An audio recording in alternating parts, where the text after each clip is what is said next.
بنورنا الدنيا وننشر في الفضاء أملا ونعلي عزم همتنا فمن طلب العلا وصل. مقاصد شریعت سے متعلق اس کی تعریف اور دیگر امور پر اس سے قبل تمہیدی بات آئی ہے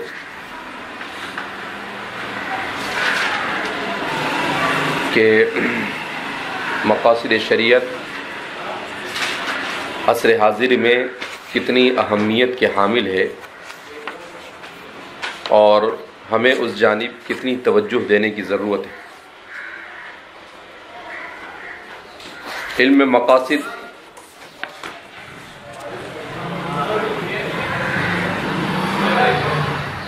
کے جاننے کے فوائد اس پر بھی آپ کے سامنے کلام پیش کیا گیا کہ مقاصد شریعت کے جاننے سے ایک مسلمان کو اور ایک عالم اور فقیہ کو کیا فوائد حاصل ہوتے ہیں.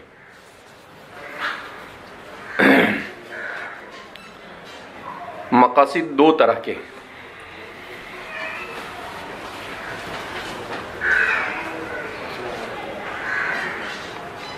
ایک تو مقاصد وہ ہے جس کو مجمع علیہ مقاصد کہا جا سکتا ہے. شریعت مطہرہ چونکہ طویل عرصے کے لیے مدون کی گئی ہے اور ہر زمانے اور ہر جگہ پر ہر طرح کے مسائل کا حل شریعت کو انسان کے سامنے پیش کرنا ہے. اس لیے کتاب و سنت میں غور و فکر کرنے کی ہر دور اور ہر زمانے میں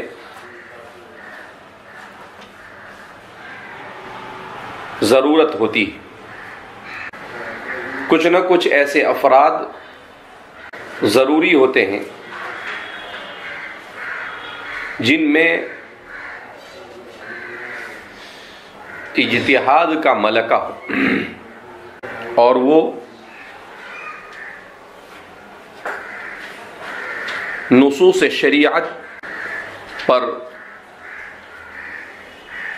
حدود شرع میں رہ کر غور و فکر کرے اور مسلمانوں کو اور انسانی دنیا کو پیش آنے والے جدید سے جدید تر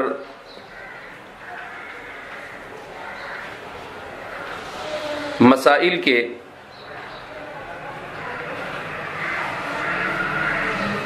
ایسے حل پیش کرے جو قابل عمل اور باعث اجر و ثواب ہو. اس لیے عالم کے لیے ضروری ہے کہ وہ مزاج شریعت اور روح شریعت سے واقفیت حاصل کرے اور اس سے واقفیت کے لیے مقاصد کی معرفت از حد ضروری ہے. اور مقاصد شریعت کو سمجھنے کے لیے اصول فقہ، قواعد فقہیہ، علم فقہ، علم تفسیر، علم حدیث، علم کلام اور علوم عربیہ سے واقفیت ضروری ہے. اس کے بغیر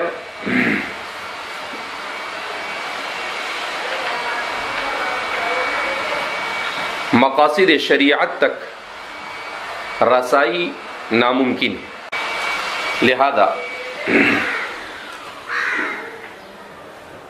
محض چند موضوع سے متعلق کسی زبان میں لکھی ہوئی کتابوں کو پڑھنے سے آدمی اس فن میں ماہر نہیں ہو سکتا، اور شریعت مطہرہ چونکہ اس کا تعلق رب ذوالجلال کی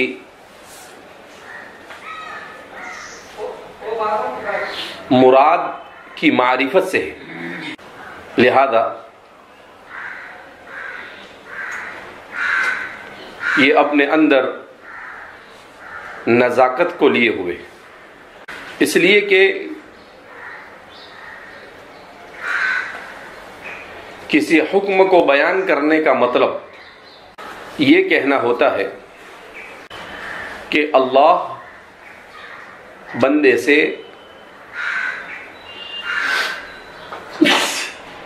اس معاملے کو اس طرح سے کروانا چاہتے ہیں۔ تو یہ علم مقاصد کے باب میں یہ بات اس لیے کہی جا رہی ہے کہ بعض جگہوں پر مقاصد، علم مقاصد کا بت سوار ہے لوگوں پر، جیسے انڈونیشیا ہے، ملیشیا ہے، الجزائر ہے، دیگر علوم سے واقفیت نہیں، مقاصد کی دو چار کتابیں پڑھ لی تو ایسا سمجھتے ہیں کہ شیخ الکل فی الکل یعنی گل ہو گئے، اور پھر احکام انہی مقاصد کی روشنی میں احکام بیان کرنا کیا کر دیتے ہیں، شروع کر دیتے ہیں، جبکہ صرف مقاصد شریعت کو سامنے رکھ کر آپ کوئی حکم بیان نہیں کر سکتے۔ ہاں، مقاصد شریعت یہ حکم تک پہنچنے کے لیے معین اور مددگار ضرور ہے، مگر مقاصد شریعت صرف کسی حکم تک پہنچنے کے لیے کافی، وافی اور شافی نہیں۔ مقاصد شریعت کسی حکم تک رسائی کے لیے کافی، وافی اور شافی نہیں کہ صرف آپ اسی کو سامنے رکھ کر کہ شریعت مطہرہ تحفظ جان کہتی ہے کہ جان کی حفاظت کرو، تب کل تو ایسا ہی بولے گا۔ اس کا مطلب یہ ہے کہ اگر کسی نے کسی کو مار بھی دیا، ٹھیک ہے اس نے مار دیا، لیکن اس کی جان کی حفاظت ضروری ہے نا، تو مت مارو، تو ایسا کیسے چلے گا؟ کیوں کہا کہ تحفظ جان؟ ارے بھائی، اس نے جب سامنے والے کی جان کی حفاظت کا جو مقصد تھا اس کو پورا نہیں کیا، تو پھر اس کی جان بھی محفوظ کیوں رہے گی؟ جزاء سیئۃ سیئۃ مثلھا، برائی کا انجام برا ہوگا۔ چور کا ہاتھ نہیں کاٹ سکے، کیونکہ کہا کہ ہماری شریعت کاٹتے کاٹتے، ہاتھ کاٹتے کاٹتے مر گیا تو مر جائے۔ کس نے بولا چوری کرنے؟ دوسرے کے تحفظ مال پر ڈاکہ کیوں ڈالا بھائی؟ تو اس لیے بعض مرتبہ اس طرح سے تساہل برتتے ہیں وہ لوگ، مقاصد کا ہوا کھڑا کر کر۔ تو اس وجہ سے یہاں پر یہ بات کی وضاحت کی گئی کہ بھئی صرف مقاصد کی روشنی میں آپ مسائل کو حل نہیں کر سکتے، مقاصد تک پہنچنے کے لیے فقہ، اصول فقہ، حدیث، اصول حدیث، تفسیر، اصول تفسیر، یہ سب پڑھ کر علوم عربیہ سے براہ راست کتاب اللہ اور سنت رسول اللہ سے آپ کے سمجھنے کا ملکہ جب تک کہ آپ کے اندر پیدا نہیں ہوگا، وہاں تک کہ آپ کسی بھی چیز کے اوپر کوئی حکم لگا سکتے نہیں۔ کیوں؟ اس لیے کہ جائز اور ناجائز کہنے کا مطلب کیا ہے کہ یہ اللہ کی مرضی کے مطابق ہے جائز، اور ناجائز کہنے کا مطلب کیا ہے، یہ اللہ کی مرضی کے خلاف ہے۔ تو یہ کوئی جوک تھوڑی ہے، یہ کوئی نانی کا لڈو تو ہے نہیں۔ تو جائز اور ناجائز اور حلال اور حرام کا مسئلہ یہ کیا مسئلہ ہے؟ اللہ کی مرضیات اور نامرضیات تک رسائی ہے۔ تو اگر اللہ کو پسند نہیں کوئی عمل، اور آپ یہ کہہ رہے ہیں کہ اس کو توڑ مروڑ کر آپ نے کہا کہ وہ تجارت ہی سود جائز، بولے کیوں؟ اس زمانے میں تجارت بھیا اس کے بغیر ہو ہی نہیں سکتی ہے، تو مت کرنا بھیا، مر جائے گا کیا؟ ہاں کرنا ہی پڑے گا، کچھ تو 19-20 کرنا پڑتا ہے بولے مولانا مفتی صاحب، اس کے بغیر یہ زمانے میں تجارت نہیں، جا نوکری کر جا کے کہیں پہ۔ کیوں اتنی ہوس ہے کہ اصول شریعت کو توڑ کر تجارت کرے گا. لہذا اس بنا پر یہ بڑا نازک مسئلہ ہوتا ہے. اس لیے مقاصد شریعت کے باب میں جو تساہل برتا جاتا ہے کہ اس کو ہی سب کچھ مدار حکم مان لیا جاتا ہے، تو یہ درست نہیں. یہ ان علوم میں سے ایک علم ہو سکتا ہے جو مزاج شریعت تک آپ کو رسائی دلائے، لیکن اسی پر مدار رکھ کر سب کچھ کرے، یہ ممکن نہیں ہے. تو پھر فقہا کیا کریں گے؟ روٹی بنائیں گے. اصولیین کیا کریں گے؟ اتنی محنتیں کی ہے تو سب مفسر ہو، محدث ہو، فقیہ ہو، سب کا منشا اور مقصد کیا ہے؟ اچھا، ایک طبقہ ایسا ہے عربوں میں، ہمارے ہندوستان کے علماء میں بھی، کہ وہ مقاصد شریعت کو کچھ نہیں گنتا ہے. بولے کیا ہے؟ نئی چیز ہے. بولے کیا ضرورت ہے اس کی؟ تو یہ بھی غلط ہے. ارے بھائی، امام عز الدین ابن عبدالسلام، امام الحرمین الجوینی، امام غزالی، امام شاطبی، دماغ کام نہیں کرتا تھا ان کا، اور تیرا کام کرتا ہے. اب کچھ لوگوں نے اگر اس علم کو تساہل کے لیے استعمال کر لیا تو اس کو بنیاد بنا کر آپ مکمل طور پر اس علم کو کنڈم قرار دو، لا یجوز. توازن ضروری، توازن کے بغیر کام چل سکتا نہیں. لہذا اس بنا پر تو اس لیے مقاصد شریعت کے سلسلے میں اس افراط اور تفریط سے بچنا ہے کہ نہ تو اسے مدار حکم مان لیا جاوے اور نہ اسے بالکل ریجیکٹ کر دیا جاوے کہ یہ کسی کام کا نہیں. یہ من جملہ ان علوم میں سے ہیں جو تفہیم شریعت میں معاون ہے، جو تفہیم شریعت میں معاون ہے.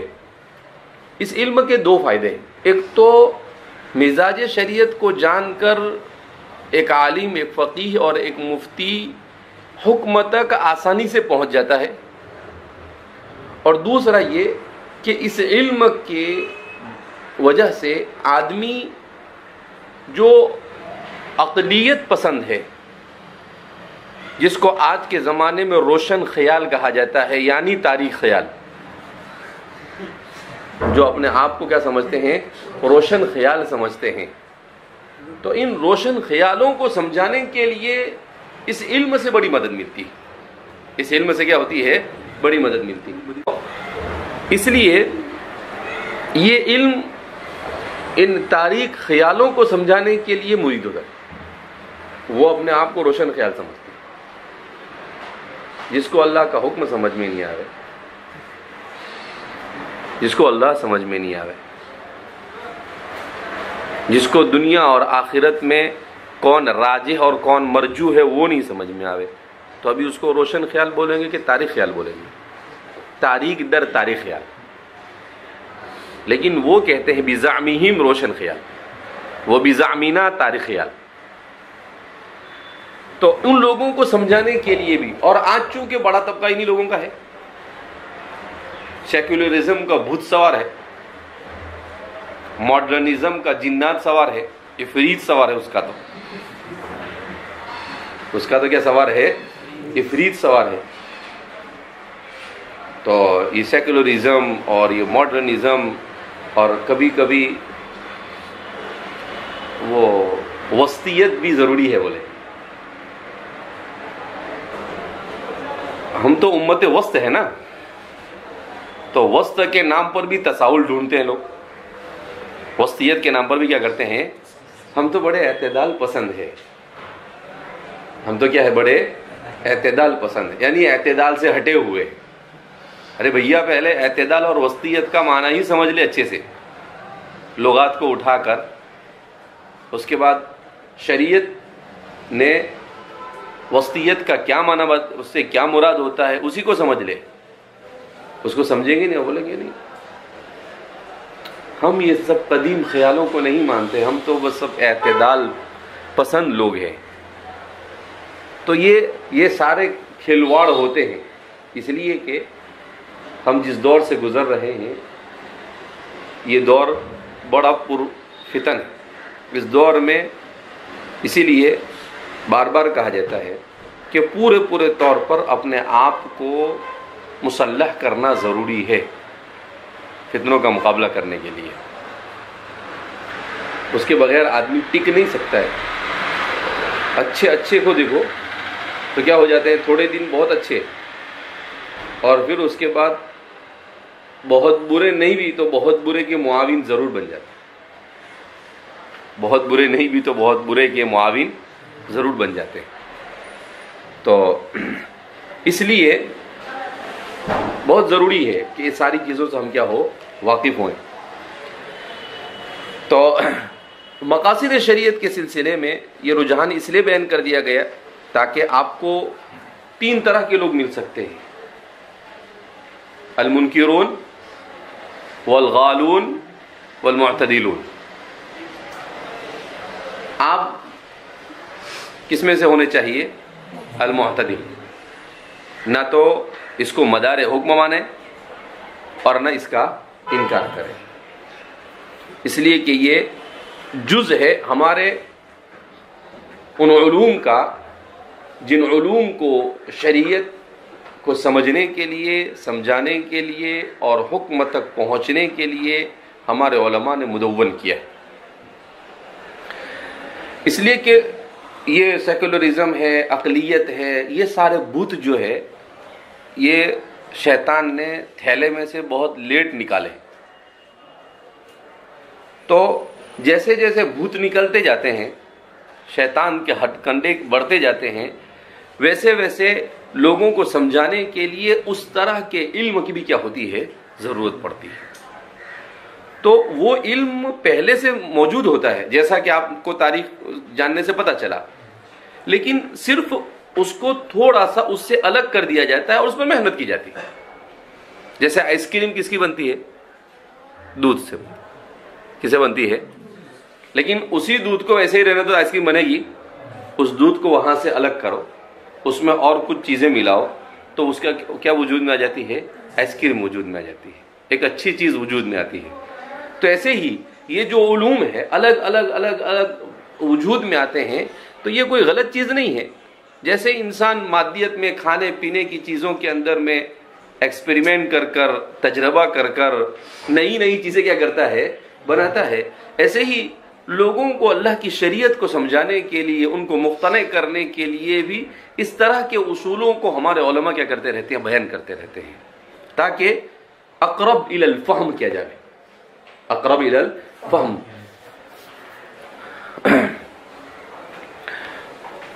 تو شریعت مطہرہ نے کچھ مقاصد ایسے ہیں جس کو شریعت مطہرہ نے صاف طور پر بیان کیا، لیکن بہت کم ایسا ہوتا ہے. ایسا کیا ہوتا ہے؟ ان مقاصد کو مجمع علیہ مقاصد کہا جاتا ہے. ان کیا کہتے ہیں؟ مجمع علیہ مقاصد، یعنی وہ مقاصد جس پر امت کے علماء کا اجماع ہے. وہ مقاصد جس پر امت کے علماء کا اجماع ہے. جیسا کہ ان مقاصد میں مقاصد خمسہ یہ انہی میں سے آئیں گے، اس میں کسی کا اختلاف نہیں. تحفظ جان میں کون اختلاف کرے گا؟ تحفظ دین میں کون اختلاف کرے گا؟ تحفظ مال میں کون اختلاف کرے گا؟ آج تک کہ کسی نے چوری کو جائز قرار دیا؟ نہیں قرار دیا. آج تک کہ کسی نے کسی کو مارنے کو جائز قرار دیا؟ ناحق نہیں مار سکتے. آج تک کہ کسی نے کسی کا مذاق اڑانے کو جائز قرار دیا؟ نہیں اڑا سکتے. تو مقاصد خمسہ یہ اس کو مجمع علیہ مقاصد کہتے ہیں. کیا کہتے ہیں اس کو؟ کہ بھائی سب سے پہلے دین کا تحفظ، دوسرے نمبر پر جان کا تحفظ، تیسرے نمبر پر عقل کا تحفظ، چوتھے نمبر پر نسل کا تحفظ اور پانچویں نمبر پر مال کا تحفظ. یہ ترتیب بھی ایسی ہے، آگے اس پر بھی مستقل بحث ہوگی کہ پہلا نمبر کس کا آتا ہے، لیکن یہ ترتیب بھی ایسی ہے. ہمارے یہاں پر تحفظ مال آج کے زمانے میں اس کو ترتیب نکاسی، یعنی اس کو پہلے لانے کی کوشش کرتے ہیں. تحفظ مال کے خاطر کچھ بھی کرو بولے، تو جو ترتیب ہے اسی ترتیب کے ساتھ. تو اس کو مجمع علیہ مقاصد کہا جاتا ہے. مختلف فیہ مقاصد. چونکہ علم مقاصد کا تعلق اجتہاد سے اور ہر شخص کے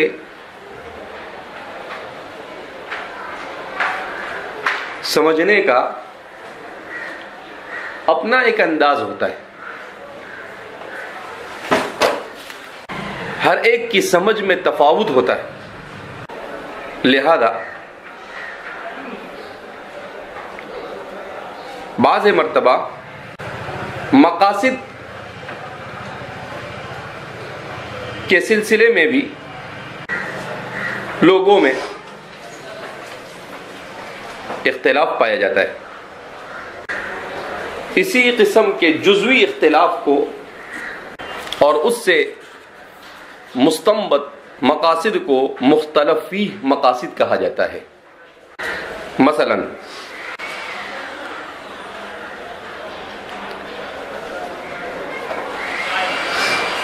اگر ایک شخص کو متعدد افراد نے مل کر مارا، اگر ایک شخص کو متعدد افراد نے مل کر مار دیا جان سے، تو ان سب کو مارا جائے گا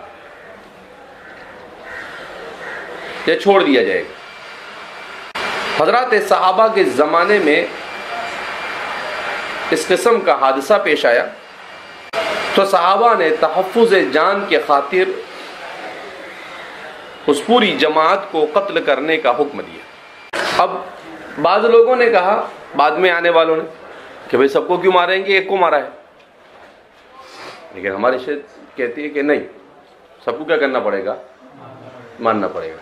کیوں؟ ورنہ ایک دروازہ کھل جائے گا، کسی کو مارنا ہوگا 8-10 مل کے مار دیں گے، بولے کیوں چھٹی جاتے ہیں نا۔ اور ایسے ہوتا ہے ہندوستان میں، ہندوستان کے قانون میں اگر سب لوگوں نے مل کر کسی کو مار دیا ہو تو پھر وہ کیس کیا ہو جاتا ہے، ڈھیلا ہو جاتا ہے، کچھ ہوتا نہیں۔ اسی لیے تو لوگ ایک ساتھ بھیڑ جمع ہوتی ہے اور موب لنچنگ بھی کر ڈالتے ہیں۔ تو یہ قانون میں لچک دیا، قانون میں ایسا راستہ بتا دیا کہ جس کی وجہ سے لوگوں کو اپنی منمانی کیا ہو گئی، آسان ہو گئی۔ صحابہ نے کہا تحفظ جان کا تقاضا یہ ہے کہ 5-10 لوگوں نے 20 لوگوں نے بھی مل کر مارا، ان کو سب کو سزا دو، تاکہ دوسری مرتبہ یہ حرکت بھی کوئی نہ کرے۔ کیوں؟ اس لیے کہ تحفظ جان یہ شریعت کے اہم ترین مقاصد میں سے، شریعت کے اہم ترین مقاصد۔ اب جو لوگ اس کا انکار کریں تو وہ گویا کہ مقاصد شریعت کے سمجھنے میں کیا کر رہے ہیں، غلطی کر رہے ہیں۔ کیوں؟ وہ اب موازنہ کر رہے ہیں کہ وہ ایک مارا، یہ 10 ماریں گے تو ایک مارنے والے کو 10، ارے 20 بھی ہو، مارا کیوں؟ کیا ضرورت تھی؟ 2 مار رہے تھے تو دوسرے 10 کو روکنا چاہیے تھا نا، کیوں نہیں روکا؟ نہیں روکا تو جاؤ تم بھی، وَلَا تَعَاوَنُوا عَلَى الْإِثْمِ وَالْعُدْوَانِ، وَلَا تَعَاوَنُوا عَلَى الْإِثْمِ وَالْعُدْوَانِ۔ اسی طریقے سے حضرت عائشہ صدیقہ رضی اللہ تعالی عنہا کے سامنے مسئلہ آیا کہ اللہ کے رسول صلی اللہ علیہ وسلم نے فرمایا، بخاری کی روایت ہے باب الجنائز میں، ان المیت لیعذب ببکاء اہلہ، کہ اگر مرنے کے بعد اس پر نوحہ کیا جاتا ہے تو میت کو عذاب دیا جاتا ہے۔ تو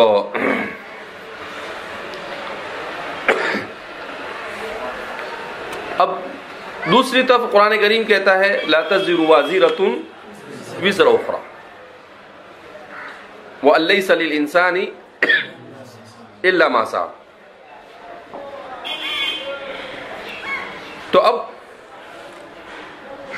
صحابہ نے کیا کہا، تطبیق دی کہ ایک ہے نوحہ اور ایک ہے حزن۔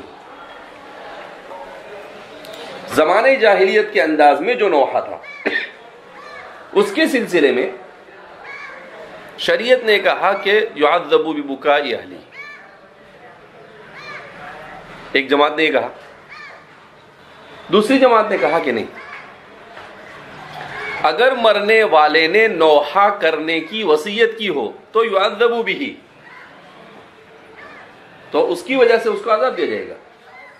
کیونکہ دوسری طرف ایک طرف قرآن نے کیا کہتا ہے کہ ہم کیا نہیں کرتے ہیں، لا تزر وازرۃ وزر اخرى،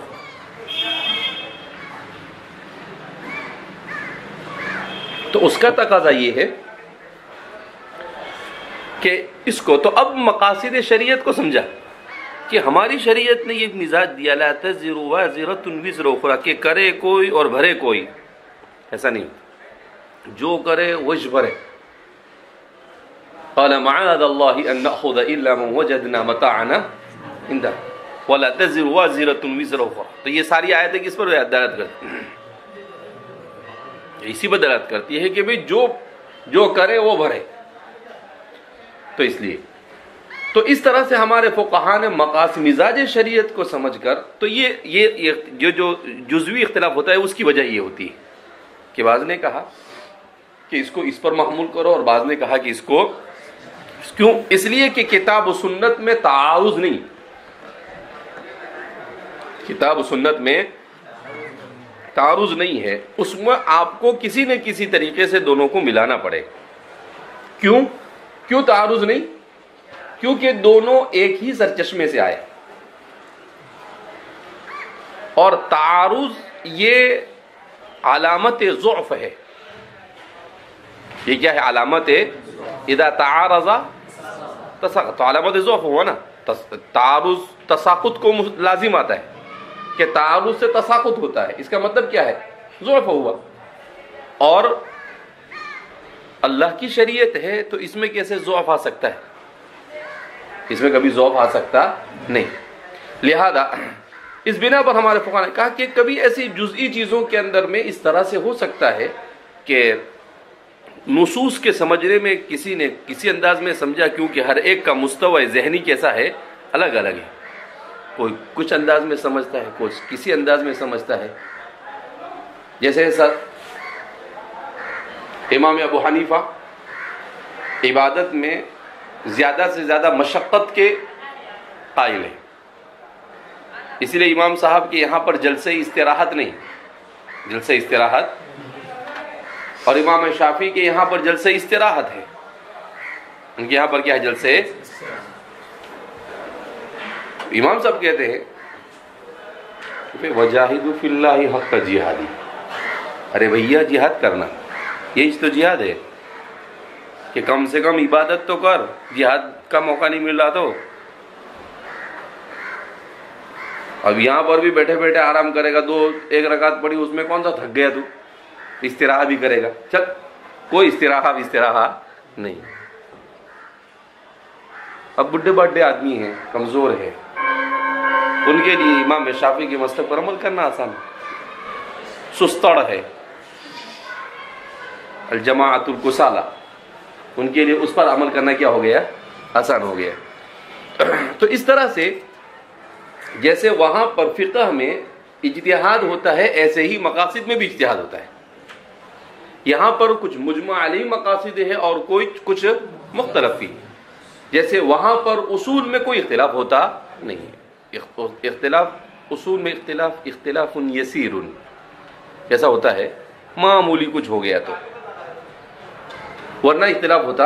ایسے یہاں پر بھی اصول میں اختلاف نہیں، اصول مقاصد میں. کس میں اختلاف ہوتا ہے؟ جزئیات کے اندر میں کیا ہو سکتا ہے؟ اختلاف ہو سکتا ہے. مقاصد کے جاننے سے کیا فوائد حاصل ہوتے ہیں؟ تو نمبر 1، عقیدے میں رسوخ پیدا ہوتا ہے. نمبر 2، مقصد تخلیق کا تحقق آسان ہو جاتا ہے. مقصد تخلیق کا تحقق آسان ہو جاتا ہے. نمبر 3، مقاصد کی معرفت سے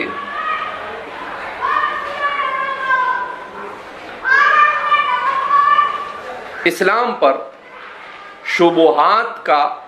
شبہات کے حملے کا مقابلہ آسان ہو جاتا ہے.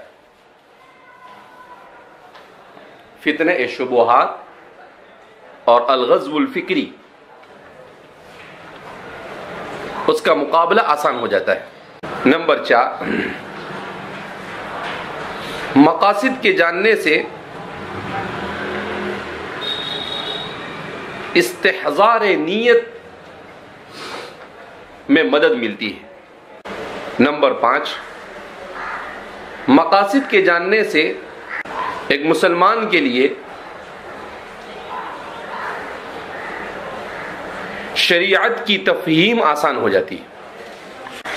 یہ ہے مقاصد کے سلسلے میں کتنی اہم چیزیں، آج انہی چیزوں کی کیا ہے ہم کو ضرورت ہے کہ عقیدے میں رسوخ، کیونکہ جب آدمی کے سامنے مقاصد شریعت سامنے آتا ہے تو اس کا دل مطمئن ہو جاتا ہے کہ اچھا میں جس دین پر ہوں یہ دین بہت اچھا ہے، جان کی حفاظت کر رہا ہے، مال کی حفاظت کر رہا ہے، نسل کی حفاظت کر رہا ہے، عقل کی حفاظت کر رہا ہے، تو اس کے لیے عقیدے میں رسوخ پیدا ہوتا ہے۔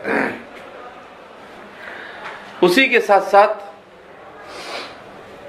اس کے لیے وَمَا خَلَقْتُ الْجِنَّ وَالْإِنسَ إِلَّا لِيَعْبُدُونَ، جس مقصد سے وہ اس دنیا میں آیا ہے، مقصد عبادت، اس کا تحقق اس کے لیے آسان ہوتا ہے۔ کیوں کہ عبادت اس پر گرا نہیں رہتی۔ جب اس کے سامنے عبادت کے فوائد دنیاویہ اور اخرویہ آتے ہیں تو وہ عبادت کو شوق سے کرتا ہے۔ عبادت کیسے کرتا ہے؟ شوق سے کرتا ہے۔ اچھا، نماز پڑھنے سے، سجدے میں جانے سے اللہ کا تقرب حاصل ہوتا ہے، سجدہ کرنے سے کوئی بیماریاں نہیں ہوتی ہے، یہ کرنے سے، اب یہ سب چیزیں جب اس کے سامنے آتی ہے تو ان چیزوں کے جاننے سے کیا ہوتا ہے کہ اس کے لیے عبادت کا تحقق آسان ہو جاتا ہے۔ کہا کہ یہ سب بیکار چیزیں نہیں ہیں، دنیا کے مذاہب میں بت کے سامنے گئے کوئی کھڑا ہو گیا، کیا ہے؟ کچھ بھی نہیں۔ کہاں گئے تھے؟ کہیں نہیں۔ کیا لائے؟ کچھ نہیں۔ تو تحقق کا عبادت۔ تیسرا، چونکہ ہمارے زمانے میں فتنہ شبہات اور فتنہ شہوات، یہ دو فتنے سب سے زیادہ ہے، تو فتنہ شبہات کا مقابلہ آسان ہو جاتا ہے۔ فتنہ شبہات کا، کیونکہ جب مقاصد کی برکت سے شریعت کی گہرائی تک بندہ پہنچتا ہے تو اب کوئی بھی کبھی بھی آپ کو شبہ میں ڈالنا چاہے تو وہ نہیں ڈال سکتا ہے۔ کیوں؟ اس لیے کہ آپ اس کی گہرائی تک کیا ہوئے ہیں؟ پہنچے ہوئے، تو آپ کے لیے وہ آسان ہے کہ آپ مقابلہ کر سکتے ہیں۔ اور مقاصد کے جاننے سے استحضار نیت آسان ہو جاتا ہے۔ کیا ہو جاتا ہے؟ کیونکہ جب ہر جگہ کے ہر چیز کے مقصد کے جاننے کا داعیہ پیدا ہوگا تو پھر انہی چیزوں کو سامنے رکھ کر کیا کرے گا؟ وہ عبادت کرے گا۔ وہ کیا کرے گا؟ عبادت کرے گا کہ بھئی نماز اللہ کی رضا کے لیے ہے، نماز سے یہ فوائد بھی حاصل ہوتے ہیں، روزے سے اللہ راضی ہوتا ہے، تقویٰ ملتا ہے، اس کے یہ مزید فوائد ہے۔ تو جب سب ہوتا ہے تو اس کے لیے استحضار نیت کیا ہو جاتا ہے؟ آسان ہو جاتا ہے۔